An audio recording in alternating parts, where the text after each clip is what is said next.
Let's take a live look at the White House now, where the flag is flying at half-staff today in honor of Pope Francis, who died earlier today at the age of 88. CBS News White House reporter Aaron Navarro joins us now with more reaction from the White House today. Aaron, great to see you. The Pope's passing comes one day after he met with Vice President JD Vance. So how does that visit square with the Pope's criticism of Trump's immigration policies, specifically deportations? Yeah, Vice President Vance was one of the few last people to see the late Pope Francis in recent days. Interestingly enough, in February, Pope Francis penned a letter to U.S. Catholic bishops criticizing the mass deportation plan under Trump's second administration, saying it was, quote, a major crisis. He also seemed to have a response to Vice President Vance, who had said in the past that Catholics should care about their family, community, and country before thinking about others.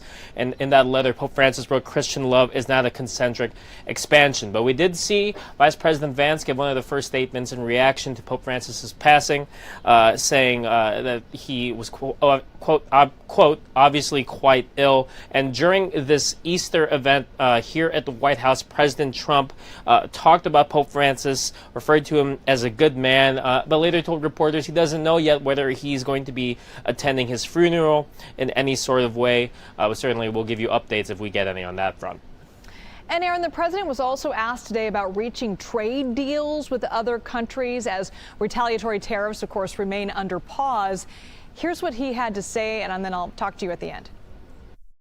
We're going to ultimately have a deal with anyone. If we don't, we're going to make it anyway. But we're going to ultimately have, the economy is very good. We don't have inflation. Energy's down at the lowest it's been in years. The president pretty optimistic there, Aaron, on reaching those trade deals before the end of the 90-day pause. Did you get any other further details of that? Yeah, he seemed pretty optimistic, in particular when he was asked about the European Union, Europe in general. In recent days, you've seen pressure from inside countries like Germany and the United Kingdom for them to be a bit more aggressive in their negotiations with the United States. President Trump voicing optimism he will be able to reach a deal with some of these European countries. Notably today, however, he did go after the Fed chair, Jerome Powell, again, who he called, quote, a major loser, as he called on him to lower interest rates to avoid a slowdown in the U.S. economy. All this happening as the stock market is again showing its volatility this week as the value of the dollar is decreasing. So obviously this is something President Trump is watching closely.